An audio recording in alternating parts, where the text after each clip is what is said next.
the day Denzel Washington silenced Trump in Congress. Picture this. It's a regular Tuesday in Congress. The cameras are rolling. Politicians are doing their usual song and dance.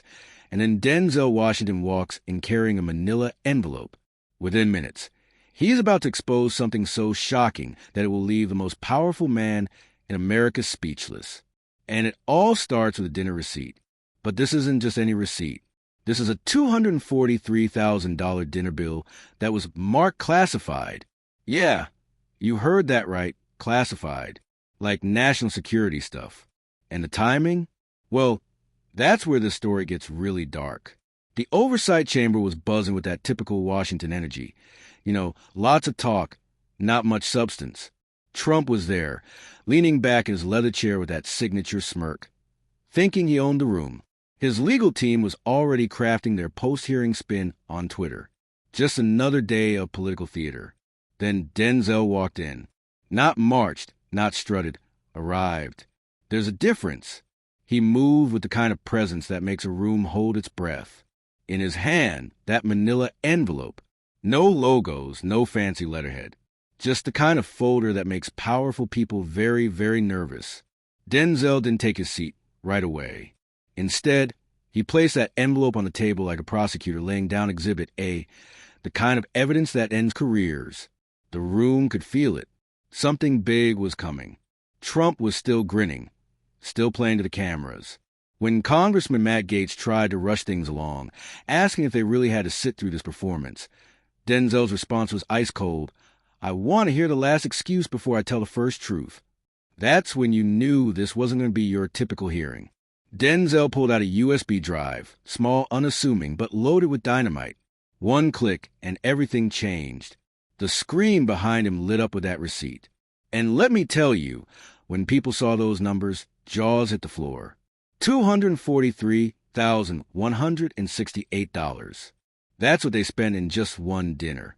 But it wasn't just the amount, it was what they bought. Wagyu A5 steak, Louis XIII cognac, 17 bottles of it, imported crystal glassware, even a live cello trio. And get this, they threw away 43 pounds of uneaten meat before midnight. Just tossed it in the trash. But here's the kicker. That same night, over 3 million families lost their food benefits. Same, exact night, the room went dead silent. You could hear pens dropping. Trump's smirk vanished like someone had flipped a switch. But Denzel wasn't done. Not even close. That's when he played the video. Omar Ruiz, former executive chef at Mar-a-Lago, appeared on screen. This man had worked in that kitchen for 4 years, and what he revealed was devastating. He'd watched donors eat 10 steaks and throw half away while the government slashed school lunch programs. He'd heard them complain their wine was too warm while his wife boiled powdered milk to make soup for their daughter. But the moment that broke everyone, when Omar shared what one donor said while sipping $1,400 wine. You know what's wrong with this country? The freeloaders. They should just go hungry and learn. Omar's wife was on government assistance. Assistance that got cut while these people gorged themselves on luxury. Trump tried to dismiss it, claiming Omar was fired for breaking protocol. But Denzel hit back with surgical precision. Omar wasn't fired for misconduct. He was fired 2 days after asking where the excess food budget was going. The hits kept coming. Denzel revealed a leaked GOP strategy memo, something that read like satire but was deadly serious. Frame poverty as poor decision-making. Eliminate food panic narratives. Message hunger as a personal failure, not systemic. The temperature in that room dropped 20 degrees.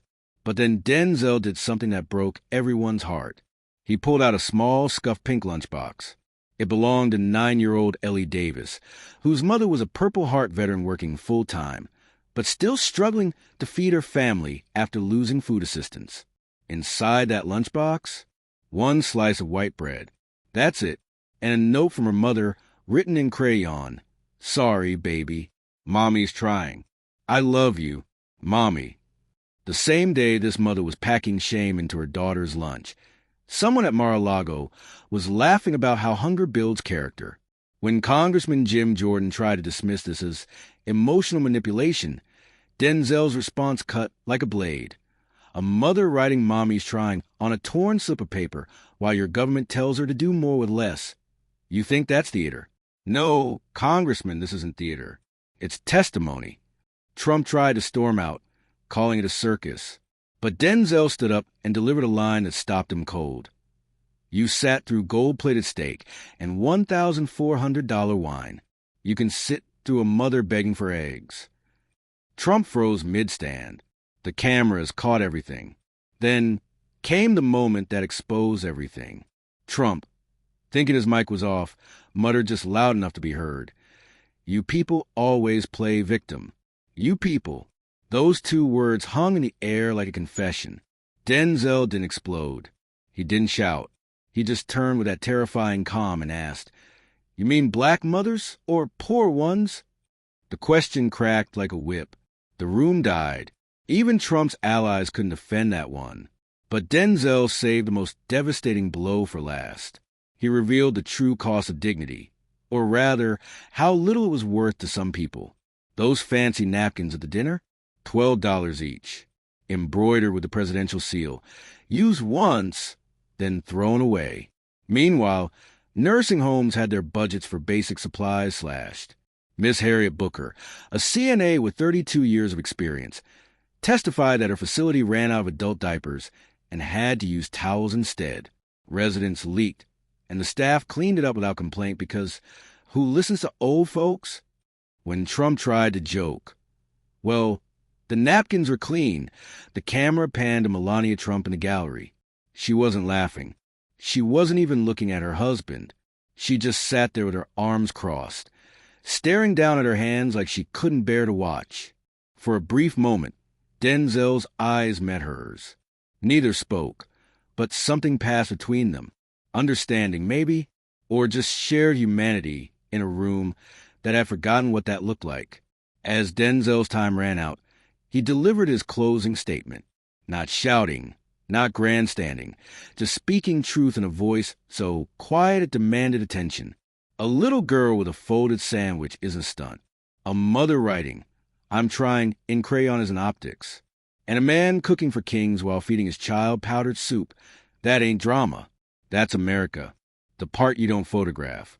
He placed that little pink lunchbox at the center of the witness table. Small, innocent, but somehow the most powerful thing in that room of powerful people. We spent hours talking about steak, wine, linen, napkins, he said, but none of that is the real story.